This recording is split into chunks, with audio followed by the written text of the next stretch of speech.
The royal family were united in their grief at Prince Philip's funeral as Harry rejoined the ranks for the first time in more than a year.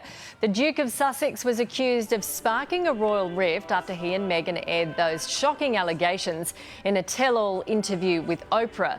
But it's hoped the loss of his grandfather could bring about a reconciliation. Harry was seen walking and talking with his brother Prince William following the service.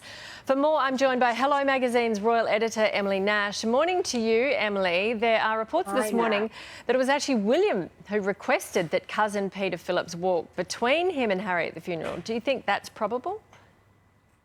I don't think that's necessarily the case. I think that it's been very carefully thought through, and they wouldn't have wanted to add extra pressure on the brothers, given the huge scrutiny involved in people, wanting to know exactly what's going on with their relationship. They really wanted the focus to be on the Duke of Edinburgh and the Queen and supporting the Queen.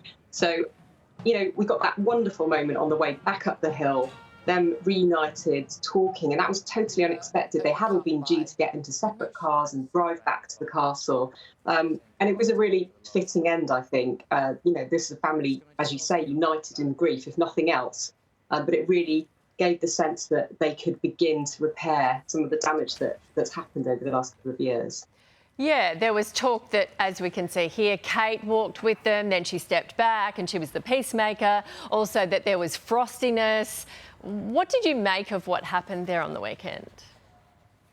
I felt like it was a very sort of organic conversation. They were coming out, no doubt they were commenting on the service. It had obviously been an incredibly moving experience for them. And despite the world's cameras being present, there were just 30 members of the family inside the choir there at St George's Chapel. And they have these shared memories that people beyond the family will never be a part of.